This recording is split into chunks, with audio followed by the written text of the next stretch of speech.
In Ecclesiastes 3:11, it says that God has made everything beautiful in its time.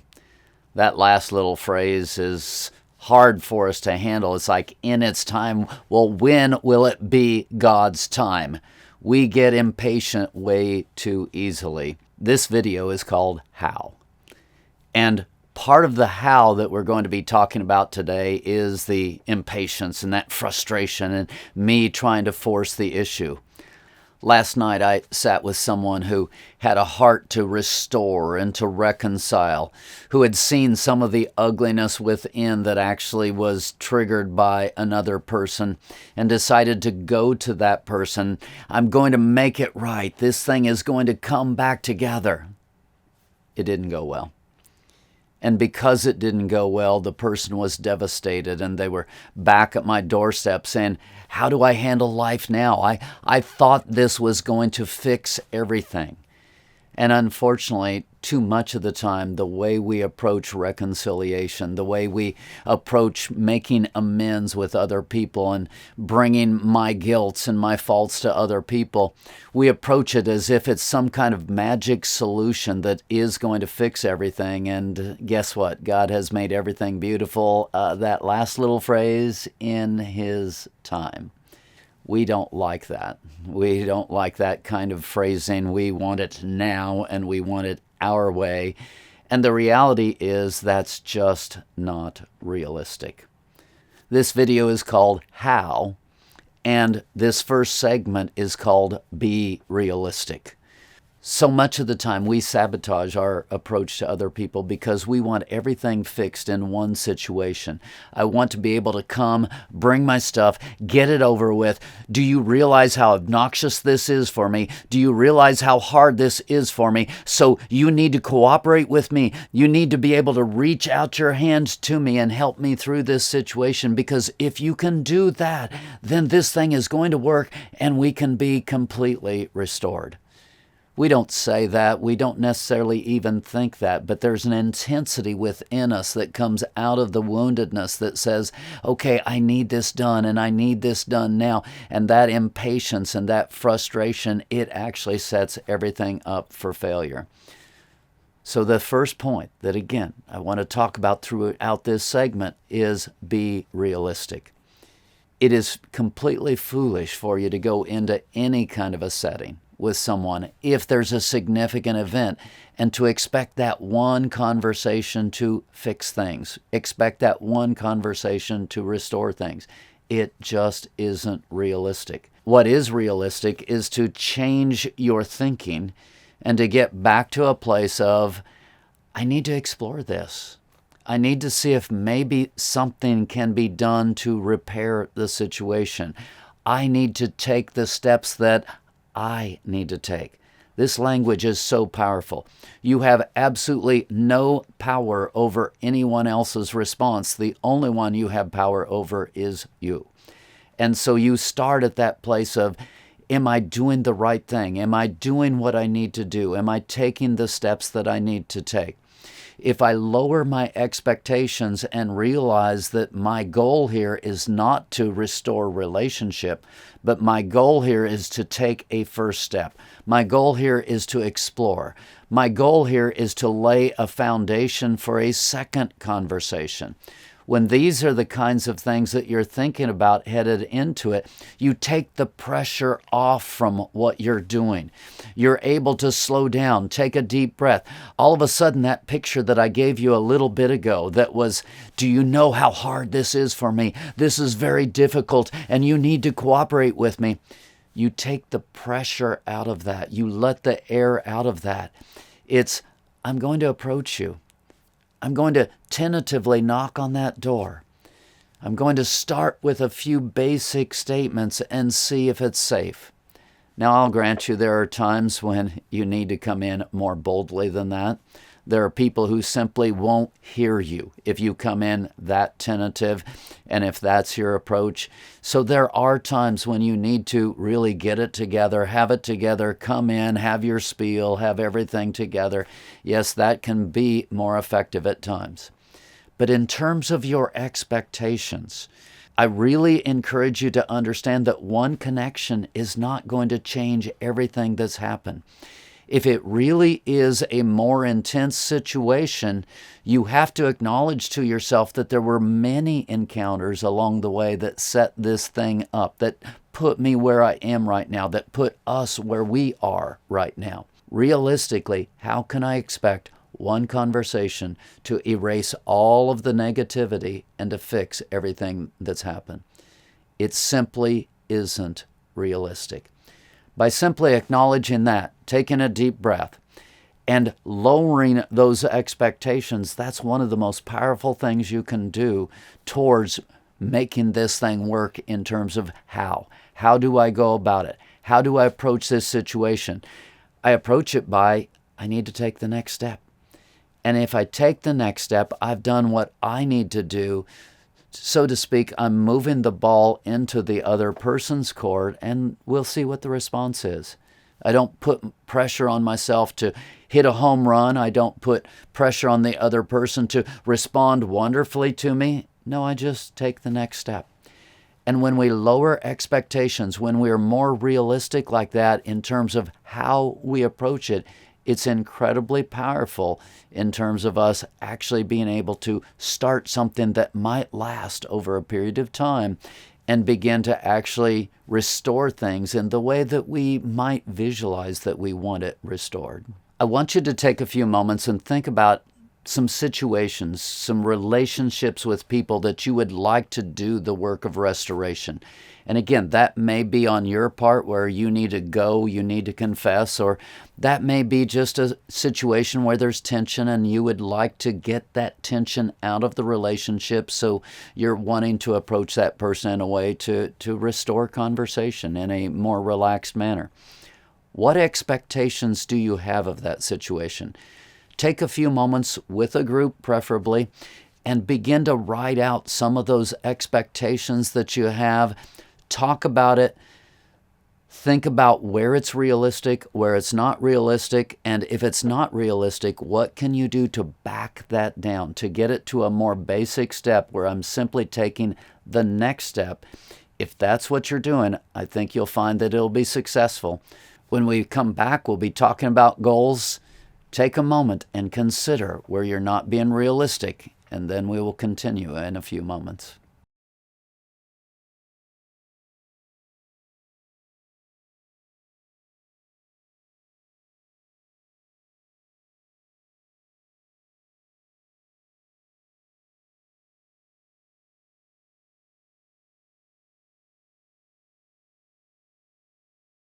An important question in dealing with the how of restoration is, what are your goals?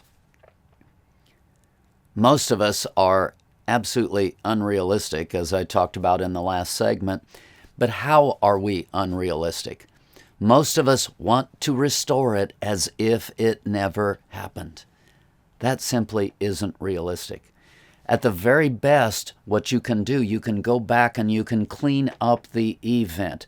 You can take the heat out of that event. And so I had a conversation, or somebody did something to me, and it's tormented me, it's traumatized me. First of all, that other person isn't able to release you. The only thing that can and will fully release you is the grace of God, the forgiveness of God, the love of God. When I take the pressure off from that other person and I begin to understand that it's my job to heal, it's my job to submit myself to the grace of God, it's my job to walk this through the way I need to walk it through. Why? Not because I necessarily want to restore with the other person, but if I don't restore with that other person, my focus is going to be on the other person.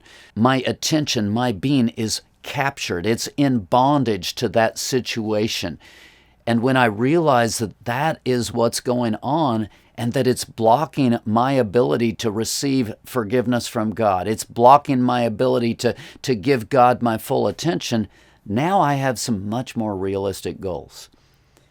The first goal that you need to have is simply, I need to do what I need to do so that I can get healthy and I can walk with God. As long as the goal is, I want to completely cleanse this event, I want to completely restore the relationship, you're going to be putting so much pressure on that situation that your approach is not going to work. And the other person, again, eternity in our hearts, the other person is going to feel that. They're going to sense that message coming out of you. They will sense the urgency that's going on. They spiritually will be in the mirror image of that, and you'll almost feel the pushback. You'll feel that place where that other person's like, uh-oh, nope, you're not going to pin me down. I'm not going to get stuck there, and the resistance begins. The kinds of goals that you need to focus on are simply, what do I need to do to be pure before God? To be pure maybe in this relationship. There are times when you really have done something very ugly, and there is a responsibility to where I just need to go. I need to cleanly and clearly confess to that other person. But notice what I'm saying. It's much more in the context of, I need to do this. This is the right thing to do. When I'm in that kind of a context, now my goals are moving in the right direction. They're moving in the direction that will restore me with God. I'm not trying to transfer that to putting pressure on the person to clean up my events, my things that are inside of me that are ugly. That other person cannot do that.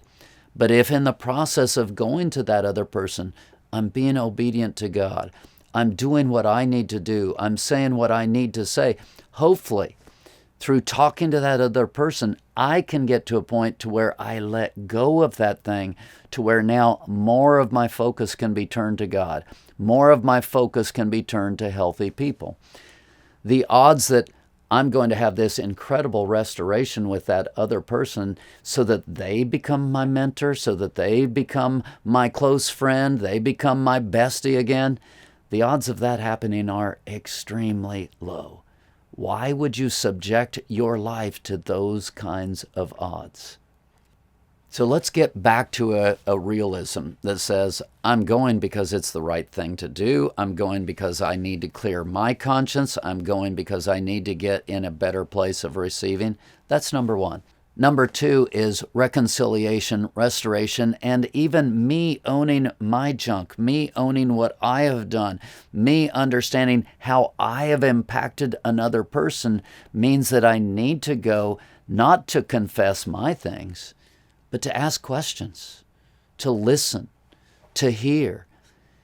It's shocking sometimes when we have that kind of approach, and one of our goals is, I need to see you better. I need to hear you better. Yes, I'm coming to dump my stuff, and we'll talk about that more later. I don't do that in a way that's accusatory and condemning, if at all possible. But yes, I'm coming to dump my stuff because I've got to get something off my plate, or I can't interact with God the way I need to, so I'm coming to do that. But even more so, I need to hear you. I need to see you. Because until I hear you, until I see you, I don't know the impact that I've had. And so I'm approaching you as a blind person. These are the kinds of things, these are the goals that when we have these kinds of goals, and it's not a restoration goal, it's not a make it right goal, your chances of being successful are so much greater. As I said in the last segment, it takes the pressure out of that one conversation. It takes the pressure off from that thing. And so now I have realistic goals.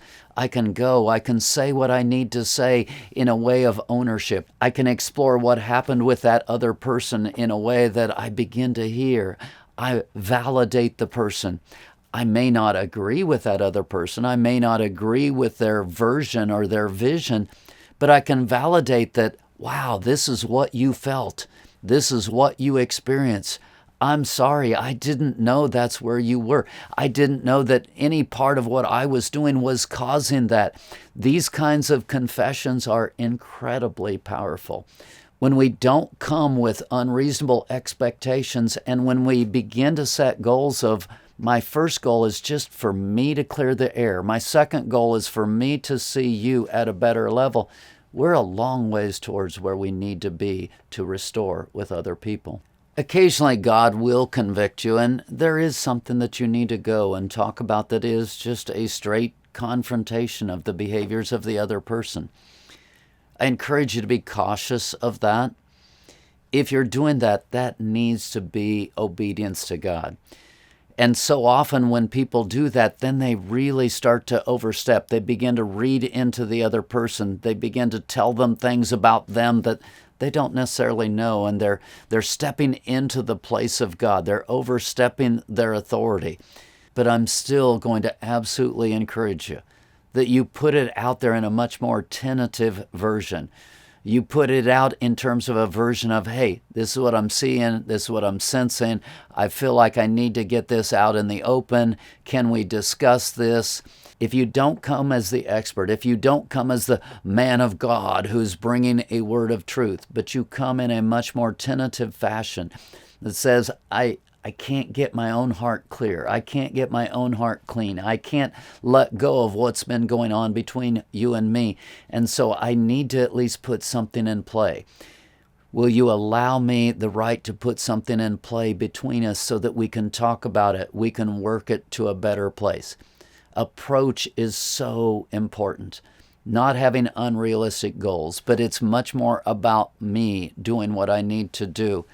Give yourself a chance to be successful with other people when you go in these more difficult circumstances. I want you to take a moment. I want you to think about the kinds of goals that you have had when you've gone to people. What expectations were you putting out there that you weren't really thinking you were putting out there? How can you clean those up? Discuss those, and when we come back, we'll be talking about bigger life goals that really will set you on a path for success.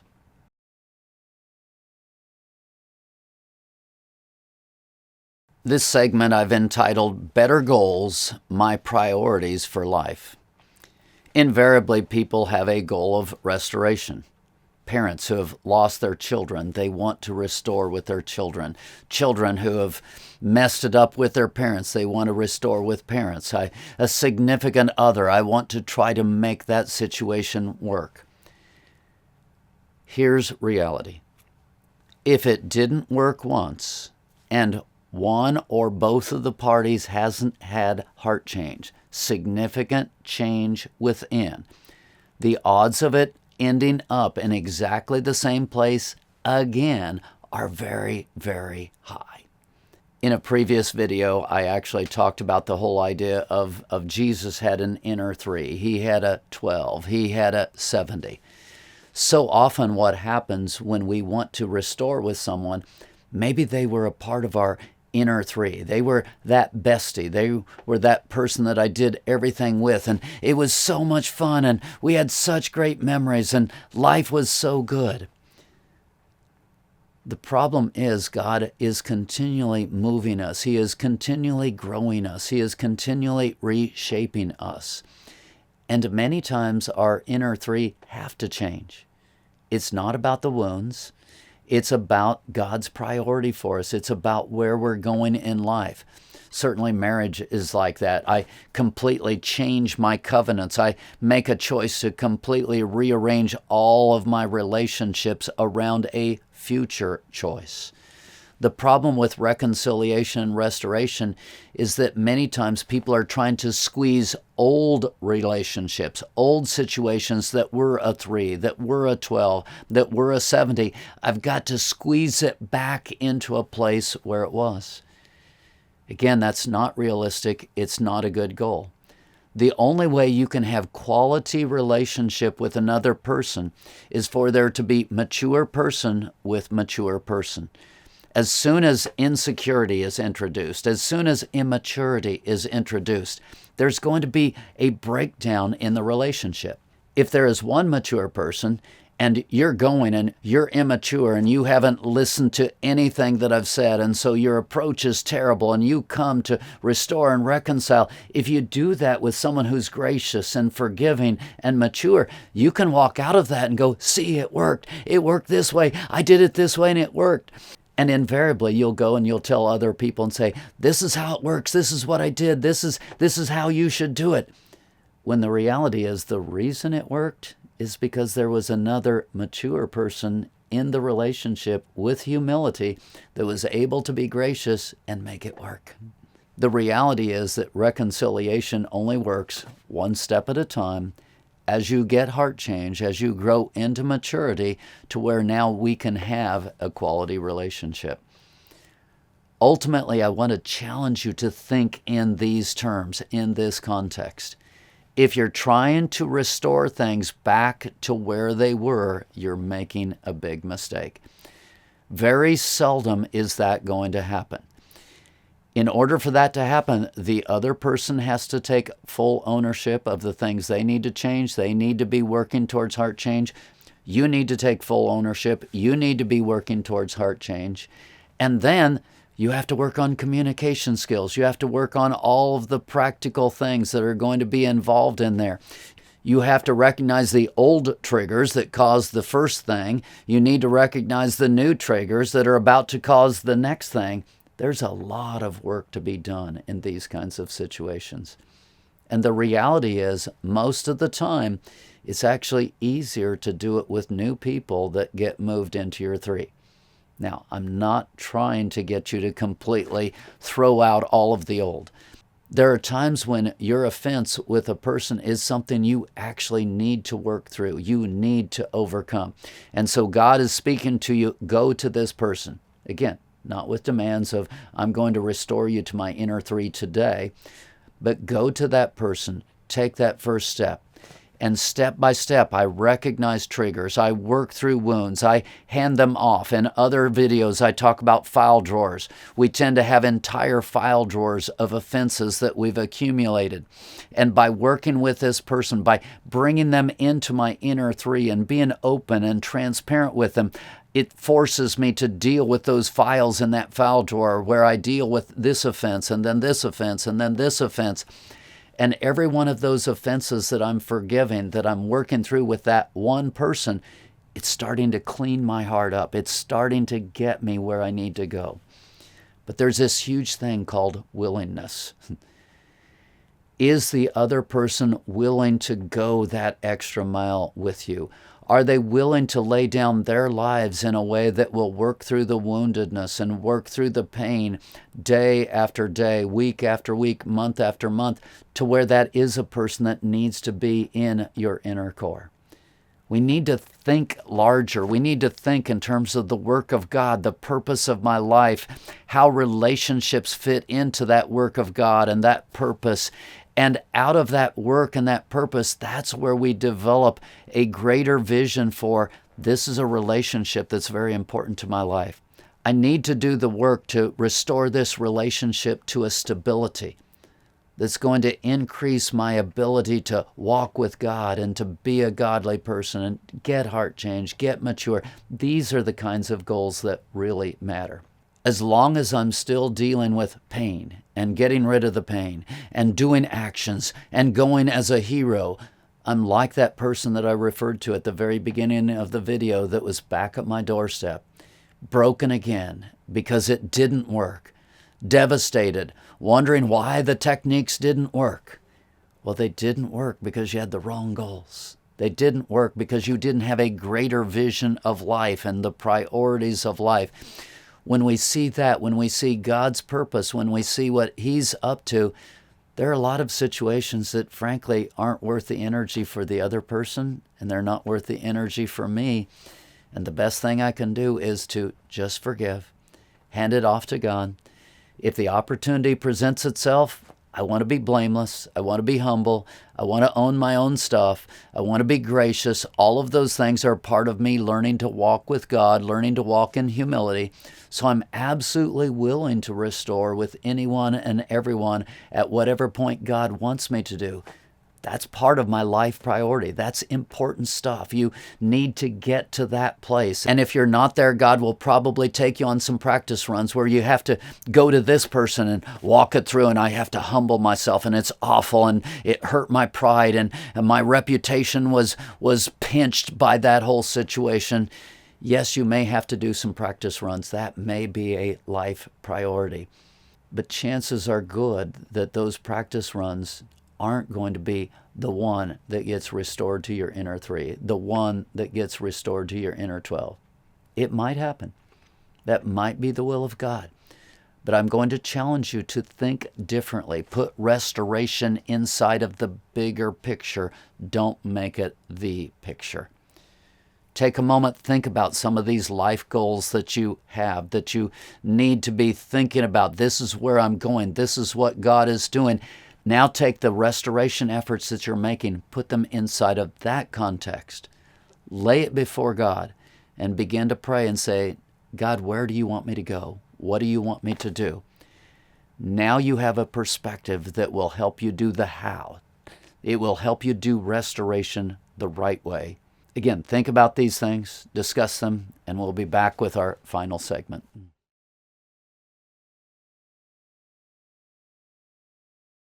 This last segment is called the basics of how. These are points that you should consider as a how, as a I'm getting ready to go, so what do I need to consider? I need to think it through. I need to do it in the right way. It matters how I do it. And number one is no strings attached. If there's one thing that I see, if there's one thing that just blows everything up, it's kind of back to that last segment that we talked about. People have a goal of restoration, a goal of getting things back to where they were. And so now I'm coming to you and I'm willing to confess to you, but I have an ulterior motive. I have an agenda. And so everything that I'm doing, everything I'm saying is calculated. It's calculated towards a goal that has strings attached to it. If that's where you are, the other person will feel it. They will feel the strings, and they will not respond well. Number 2, which is similar, but no defense of self. So often when we go, we want to explain to the other person why we did it. We want to explain the triggers. Now, I will pause. There are times when you can use language like, when you said this, it triggered this in me. But even that gets very, very dangerous because that language very easily goes into blaming the other person. You caused this in me. If you're going to do this, I'm going to encourage you, write it out, think about it, look at it inside, upside, downside, backwards and forwards. How will the other person hear it? Am I blaming the other person? As soon as you go into anything that is blaming the other person, you're totally destroying just about any chance you have of being successful. And notice the language, no defense of self. No excuses. Even explanations become a little bit marginal.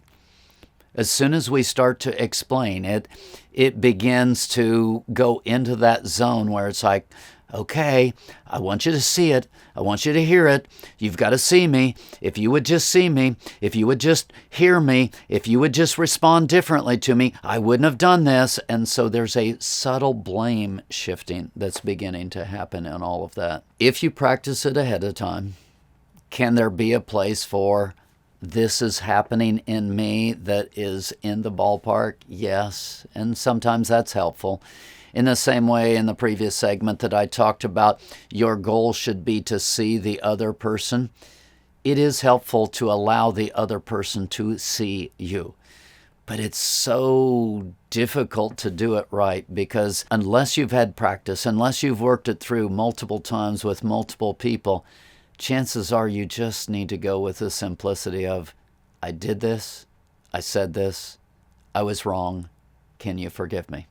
Number 3 that's equally powerful is no pledges. No commitments of, I'll never do this again. Watch me. I've learned my lesson. Everything you say like that simply sets you up for failure.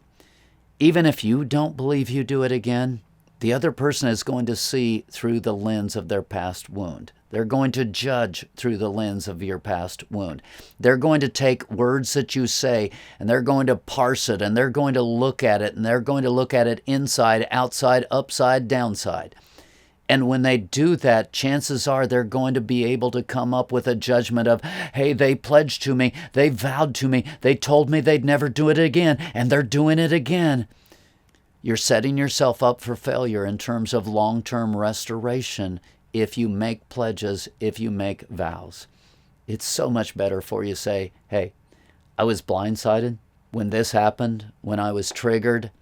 It triggered things that are inside of me. It triggered things that are in my heart. And no, I didn't want to do it. No, I didn't mean to do it. It just kind of came out. When we think that way and we talk that way, we let the person know that I don't want to do it again. I don't intend to do it again. I will do my very best not to do it again, but I can't actually guarantee to you that I won't do it again. We all get blindsided. We all get triggered by higher level things sometime or another. When that is happening, you cannot guarantee to that other person what your behavior will be, what your response will be. You can give them a picture of, this is what I intend to do, this is what I will try to do. But don't take it that other step which says, I've learned my lesson, I'll never do this again. Number 4 that's important, think about timing and manner. So often when we're doing reconciliation, again, it becomes about, I've got to do this, I've got to get it done, I've got to get it done now. It's eating me up, it's tearing me up, and because of that, I just have to go and I have to go now. If that's where you're going, and if that's what you do, again, you're setting it up for failure. It takes 2 people. It takes 2 people working together to have a good quality reconciliation. You have control over you. So stop, take a deep breath, submit it to God, get as much of the peace of God on board as you can, allow for the work of God to build a self-control in you so that you can actually think about timing and manner. How many times have I, as a counselor, a pastor, a teacher, had kids or had different people blurt out to me things that were hurtful and in a sense harmful if I allowed it to be that way. And it blindsided me, and I had to have the maturity just to stay in that place and not respond according to my own thoughts and my own feelings. What the other person brought wasn't thought out. It wasn't in a good timing. It wasn't in a manner. Maybe it was, I'm getting ready to preach. Do you know how many people want to dump their stuff on you right before you preach? And I'm like, not a good time. So often when we go, all we're thinking about is ourselves. And we're not really giving that other person the chance to stop and to wait and to listen and to be attentive. If you set yourself up for failure in timing and manner, don't expect it to work out well. Number 5 is a powerful point just in terms of communication in general, but I call it divide the discussion. If you're hoping for long-term reconciliation, it's going to take many attempts. It's going to take multiple attempts at communication, listening to one another, asking questions, walking it through. When I talk about dividing a discussion, the first thing, the first goal, the first conversation is simply me coming, saying what I need to say. And most of that is going to focus on my blame, what I've done, how I've done it wrong. If I try to combine, I'm trying to put together more than that, I'm setting myself and the other person up for failure. So the first time I go, it's not I'm going to lay my stuff out, but I'm going to demand that you lay your stuff out. I've got to see you. I've got to hear you. Those are steps all through the process. And when you go to reconcile, you do step number 1 with conversation number 1. You do step number 2. Step number 2 may be hearing the other person. Occasionally you can do step 1 and step 2 in the first conversation. You can do that. I can tell you where I'm at. I can ask questions and hear where you are. But you know what? We've gone far enough. Let's just leave it there. And then let's come back on another day and let's try to develop some right perspective. If it's not a priority relationship, you may never come back to that second conversation. But if it is a priority relationship, it's not just about me venting, me sharing, me taking ownership. It is also about me hearing. And so I walk through that whole process. That's step 1. Or maybe step 1. That's step 1, or maybe step 1 and step 2 in a couple of different conversations. But I don't try to take it to the point of this is reality. Can we agree on reality? In order for you and I to be restored, I need to remember these things. I need to do these things. Maybe I even need to make restitution. I need to do something to make up for what I've done. You need to offer me this kind of grace. You need to offer me this kind of attitude and humility. If you try to jump to those kinds of conversations in the early part of your restoration, it's just absolutely foolish. Unless you have two extremely mature people who have been through this multiple times, you don't get to go there. So learn to divide the conversation. And the first part of that division is just, I'm coming, share my stuff, take ownership. Are we good? Thank you for listening to me. I'll see you again sometime. I'm going to encourage you to journal, where you get a chance to write things out, think about it, meditate on it, look at yourself, see yourself, get into a better place. These are things that are so very important. If you've done that work, when you go to the person, it's going to be much more sincere. It's going to be much more thought out. It's going to be received, hopefully, at a much higher level. Don't just journal, but then at some point begin to think about the words that you're going to use. Think about the words you're not going to use. Think about, according to the previous things that we've talked about, don't go into blaming. Don't make demands on their behavior, on their response. All of these different things that we've been talking about, think it through, prepare it, get it back to simplicity, get it back to, hey, I did this, I was wrong. Get it down to as simple as you can. Less is more. The less you say, the more heartfelt it is, the better off it will be. Prepare, get it ready. Don't go in blind. Go in with some practice. And some people will argue and say, well, then it's not heartfelt. It's not authentic. No, it will still be heartfelt. In fact, it might even be more so because you've done the meditation you need to do. You've done the ownership you need to do. It actually will be better and not more insincere. And finally, and maybe in a sense, most important, visualize walking this thing out in a way that is in Christ.